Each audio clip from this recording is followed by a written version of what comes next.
imbatible Mustang y su fatal debilidad que casi arruina la guerra aérea.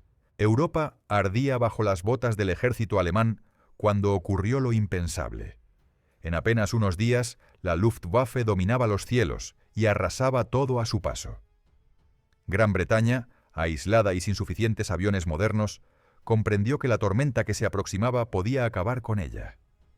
Pero en medio del pánico, un hombre al otro lado del Atlántico levantó la voz con una promesa casi imposible: construir un caza mejor que cualquier otro y hacerlo en apenas 120 días. Al comenzar septiembre de 1939, la invasión de Polonia demostró que el mundo se enfrentaba a un conflicto jamás visto. Londres observaba con horror cómo la maquinaria de guerra alemana avanzaba sin freno, mientras su propia Royal Air Force apenas podía equipararse a las nuevas formaciones aéreas de Hitler. La urgencia era absoluta. Se necesitaban cazas modernos, rápidos y numerosos, o la defensa del imperio colapsaría. Consciente de que no sobreviviría sola, Gran Bretaña pidió ayuda a su viejo aliado, Estados Unidos. Washington aún se mantenía oficialmente neutral, pero tampoco quería que la isla cayera ante el poder nazi. Así comenzaron discretas negociaciones para la venta de aviones de combate. El problema era evidente. La industria aeronáutica estadounidense funcionaba en ritmo de paz y apenas disponía de excedentes. Tras tensas discusiones, los británicos lograron adquirir varios Curtiss P-40 Warhawk. Aunque no eran lo último en innovación, resultaron lo bastante fiables para integrarse en escuadrones británicos sin mayores contratiempos. Durante algunos meses, Londres respiró aliviada. Sin embargo, a medida que la guerra escalaba y Francia se tambaleaba, la demanda de más aparatos se disparó. El gobierno británico volvió a negociar con la compañía Curtiss, fabricante de los P-40. Pero pronto quedó claro que ésta no tenía capacidad industrial suficiente para entregar cientos de unidades en los plazos exigidos. El tiempo se agotaba y la Luftwaffe no dejaba de multiplicar su flota. En ese punto entró en escena North American Aviation, una empresa joven con apenas 5 años en el negocio. Su presidente, James Howard Kindleberger, había colaborado con Londres en el diseño de entrenadores aéreos y sabía que se encontraba ante la oportunidad de su vida. En vez de limitarse a fabricar más P-40 como querían los británicos, ofreció algo inesperado: un avión completamente nuevo, más veloz, con mayor alcance y mucho más barato de producir. Y lo tendría listo en menos de 120 días. Los funcionarios británicos, agotados por fracasos y retrasos, miraron con escepticismo la audaz propuesta. ¿Un prototipo revolucionario en apenas 4 meses? Kindleberger, con la seguridad de un vendedor que conoce el valor de su producto, insistió. Al final, Londres aceptó el trato. Lo que nadie podía prever era que esa promesa cambiaría para siempre el rumbo de la guerra aérea. En apenas unos días tras la firma del contrato, la fábrica de North American Aviation en California se transformó en un hormiguero humano. Ingenieros, técnicos y obreros trabajaban día y noche con un único objetivo: que el ambicioso NA-73X despegara antes de que vencieran los 120 días prometidos. No era una tarea sencilla. Debían construir un avión desde cero, con un motor ya conocido pero con un diseño de fuselaje completamente revolucionario. El corazón de la máquina sería el motor Allison V1710, un 12 cilindros en V de refrigeración líquida y 1250 caballos de potencia, el mismo que impulsaba al P-40 Warhawk. Pero Kindleberger sabía que el secreto no estaba solo en el motor, sino en la aerodinámica. Por eso su equipo concibió un fuselaje de aleación ligera de aluminio y, sobre todo, un ala de flujo laminar, una novedad absoluta en aquel tiempo. El ala laminar desplazaba la parte más gruesa del perfil hacia atrás, reduciendo la fricción del aire. El resultado era menos resistencia, más velocidad y un alcance superior al de cualquier caza contemporáneo. Pero la innovación tenía un precio. El avión perdía maniobrabilidad a bajas velocidades y sufría un rendimiento deficiente en altitudes elevadas. Nadie sabía aún si estas debilidades serían fatales. El trabajo avanzó a una velocidad frenética. Ingenieros dormían en la propia planta, dibujando planos sobre la marcha, mientras los operarios remachaban piezas que a veces todavía olían a tinta de oficina. Aún así, la presión dio sus frutos.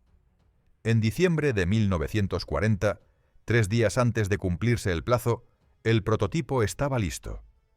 El esbelto NA-73X brillaba en la pista de Muroc Field, preparado para demostrar si la apuesta había valido la pena. El piloto de pruebas elegido fue Vance Brice, un veterano de la aviación civil con nervios de acero. El 19 de diciembre se acomodó en la cabina, encendió el motor Allison y con un rugido grave el nuevo avión comenzó a rodar. Minutos después, el Mustang alzó el vuelo por primera vez. La sorpresa fue inmediata. Durante el ascenso, Brice alcanzó los 520 km por hora a una altitud de 15.000 pies, superando en más de 40 kilómetros la velocidad del P-40. El aparato se mostró ágil, estable y con una capacidad de respuesta sobresaliente. Kindleberger había cumplido su palabra. Los británicos recibieron el informe con entusiasmo. Un avión más rápido, con mayor autonomía y entregado antes de lo previsto. A los pocos días, llamaron a la oficina de North American Aviation con la noticia. Ya tenían nombre para su nuevo caza. Lo llamarían Mustang, como los caballos salvajes de las praderas norteamericanas. Nadie imaginaba entonces que aquel animal metálico se convertiría en la pesadilla definitiva de la Luftwaffe.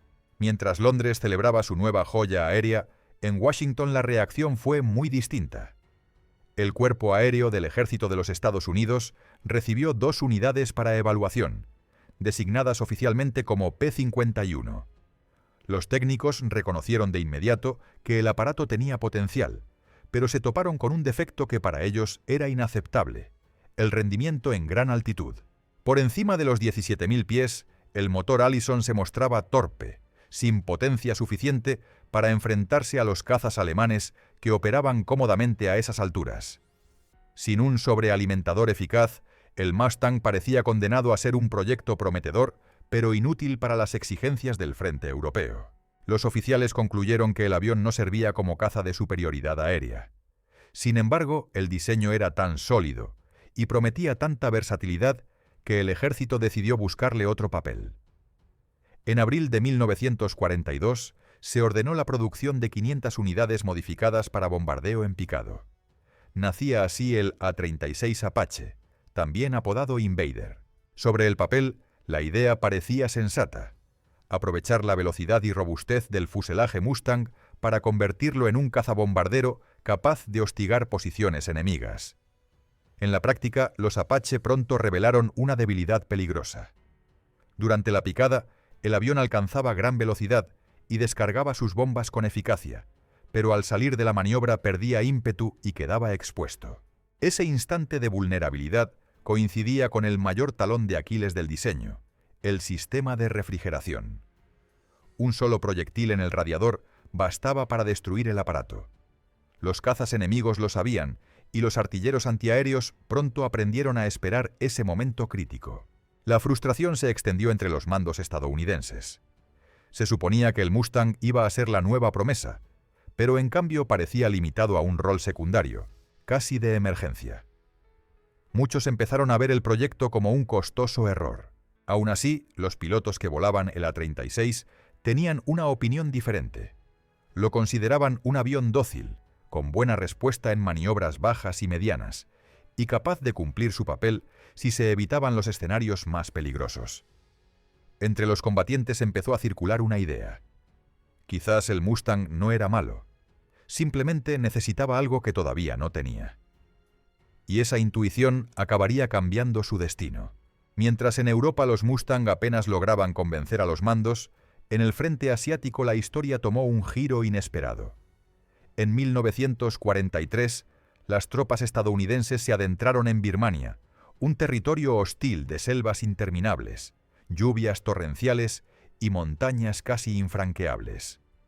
Allí, cualquier vehículo terrestre quedaba atrapado en el barro y las columnas de suministros se hundían en caminos intransitables. La única opción era el aire, Pero ni siquiera los bombarderos ni transportes convencionales podían adaptarse a esas condiciones extremas. Fue entonces cuando los Mustang Allison, relegados a tareas secundarias, encontraron su verdadero espacio. Gracias a su robustez y capacidad de operar a baja altitud, comenzaron a volar misiones de apoyo directo. Funcionaban como artillería aérea. Se lanzaban contra posiciones japonesas, despejaban rutas de avance y cubrían a la infantería en lugares donde ningún otro avión podía intervenir con eficacia.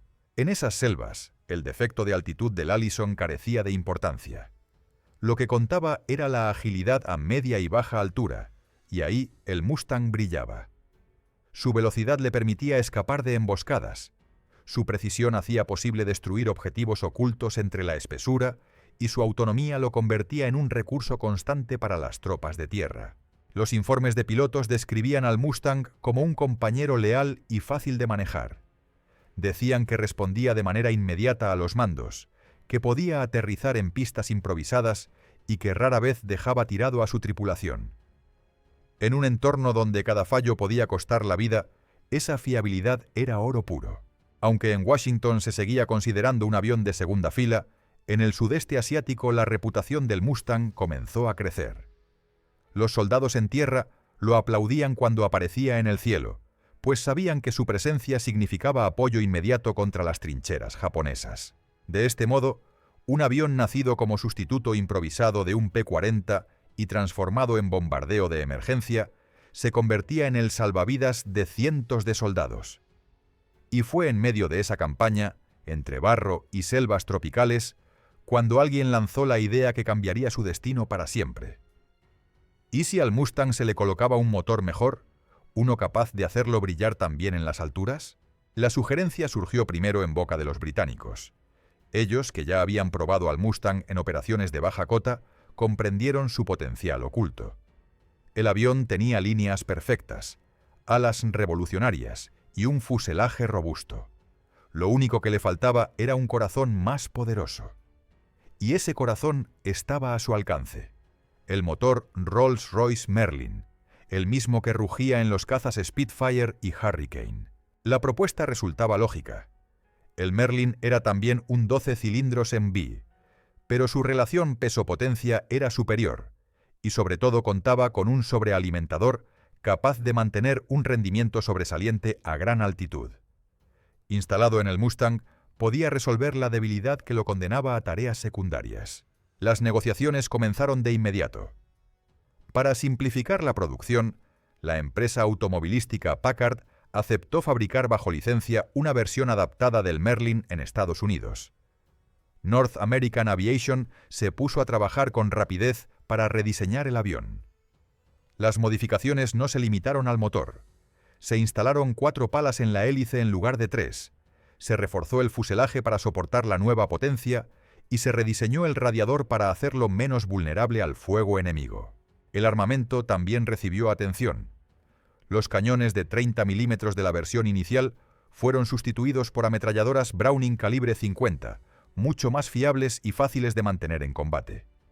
El conjunto resultaba imponente: más velocidad, más altura, más resistencia y un poder de fuego letal. El primer prototipo con motor Merlin voló a finales de 1942. La diferencia fue inmediata y asombrosa. Donde el Allison se ahogaba, el nuevo motor empujaba con fuerza.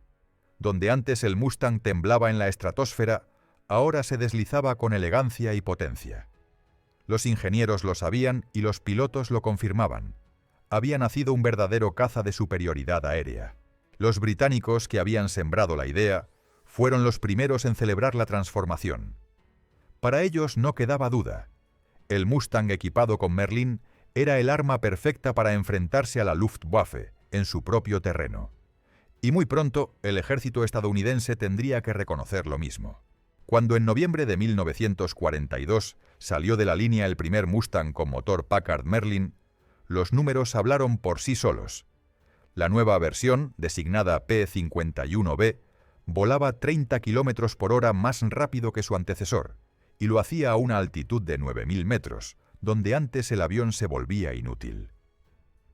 De repente, Estados Unidos tenía entre manos un caza capaz de enfrentarse de igual a igual con cualquier aparato alemán.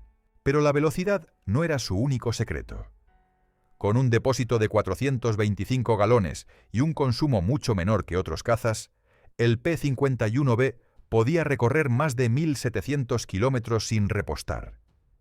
Y si se le añadían tanques suplementarios bajo las alas, alcanzaba más de 4.000.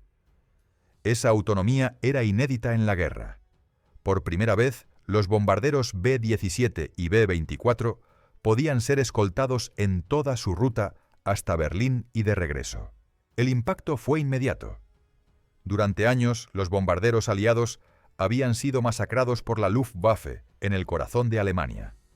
Escuadrones enteros desaparecían antes de alcanzar sus objetivos. Pero en cuanto los Mustang comenzaron a acompañarlos, la situación cambió. Los cazas alemanes se encontraban con un rival que no solo resistía en altitud, sino que además era más ágil, más rápido, y estaba armado con 6 ametralladoras Browning de gran calibre. El entusiasmo se contagió rápidamente en los mandos estadounidenses. El ejército ordenó de inmediato más de 2.200 ejemplares, y en 1943 los Mustang empezaron a llegar en masa a los aeródromos europeos. El efecto psicológico fue tan grande como el militar. Los pilotos de bombarderos, acostumbrados a misiones suicidas, comenzaron a hablar de sus nuevos protectores como de pequeños amigos invisibles que los rescataban en el momento crítico. Los P-51B no se limitaban a escoltar. Una vez cumplida la misión de protección, descendían sobre aeródromos enemigos, columnas de vehículos y depósitos de combustible, extendiendo la destrucción mucho más allá del alcance de las bombas. Alemania, por primera vez, sufría en carne propia un desgaste sistemático en su retaguardia. Para finales de 1943, la Luftwaffe comenzaba a flaquear. Las fábricas de aviones eran atacadas sin descanso, el suministro de combustible se agotaba, y el cielo, antaño dominio absoluto de Hitler, se volvía cada día más inseguro. El Mustang había encontrado su papel, y ese papel estaba cambiando el rumbo de la guerra. Los tripulantes de los B-17 y B-24 solían describir sus misiones como un viaje hacia la muerte. Sabían que, tarde o temprano, los enjambres de cazas alemanes aparecerían y reducirían sus formaciones a cenizas. Pero con la llegada del Mustang, esa sensación cambió por completo. Los bombarderos comenzaron a llamar a los P-51 sus pequeños amigos, una muestra de cariño hacia los cazas que los defendían de la Luftwaffe. Los pilotos de Mustang tenían un papel doble. Primero escoltaban a los bombarderos hasta el objetivo, rompiendo los ataques de los Focke-Wulf FW-190 y los Messerschmitt Bf-109. Después, cuando las formaciones aliadas emprendían el regreso, los Mustang aprovechaban su autonomía para adentrarse en la retaguardia alemana. Allí atacaban fábricas, trenes de suministro, convoyes de combustible e incluso cazaban a los cazas enemigos en sus propios aeródromos. La presión era constante. Cada día que pasaba, Alemania perdía no solo aviones, sino también la infraestructura necesaria para mantenerlos en vuelo. La superioridad numérica de la Luftwaffe comenzaba a esfumarse, y la industria bélica germana, bombardeada sin descanso, se veía incapaz de reponer las pérdidas. Los testimonios de pilotos aliados muestran el impacto psicológico de esta nueva táctica. Muchos contaban cómo, tras años de misiones suicidas, podían ver por primera vez el cielo despejado hasta el objetivo. Otros narraban la emoción de ver a los Mustang lanzarse contra escuadrones enteros de cazas alemanes, devolviendo la humillación sufrida en campañas anteriores. El efecto sobre los civiles alemanes también fue devastador. Los Mustang se movían con tal libertad que ciudades enteras vivían bajo la amenaza constante de sus incursiones. Los trenes cargados de carbón o gasolina eran presa fácil, y los ataques a baja cota se convirtieron en una pesadilla diaria para las tropas que intentaban mover suministros por carretera. Para finales de 1943, el cambio era evidente. Donde antes la Luftwaffe dominaba, ahora se escondía. Los pequeños amigos no solo protegían a los bombarderos, también estaban estrangulando lentamente a la máquina de guerra nazi desde dentro. Aunque el P-51B había transformado la guerra aérea, Los pilotos británicos y estadounidenses no tardaron en señalar dos problemas graves. El primero era la visibilidad. La cabina original limitaba la vista trasera, dejando al piloto ciego ante cualquier ataque por detrás. El segundo, el armamento. Las ametralladoras tendían a encasquillarse en maniobras violentas, lo que podía significar la muerte en un dogfight. North American Aviation tomó nota y se puso manos a la obra. El resultado fue la variante P-51D, que muchos consideran la forma definitiva del Mustang. Su rasgo más reconocible fue la nueva cabina en forma de lágrima, un diseño transparente que ofrecía visión de 360 grados. Ahora el piloto podía girar la cabeza y vigilar cada ángulo, una ventaja enorme frente a los cazas enemigos.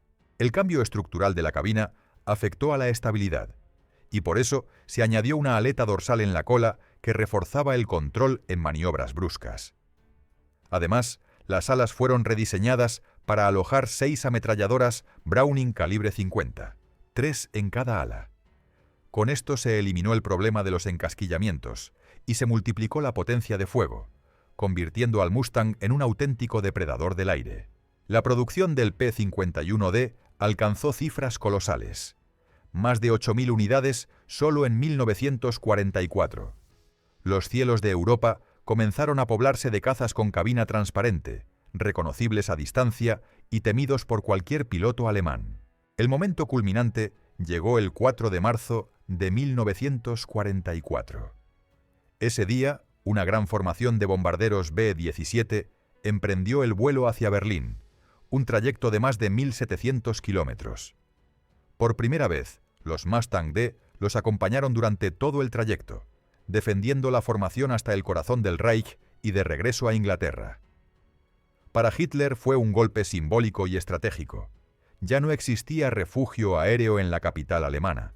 Con su nueva versión, el Mustang no solo era veloz y resistente, también era letal, omnipresente y casi imposible de sorprender. La Luftwaffe, acorralada, empezaba a vivir su agonía.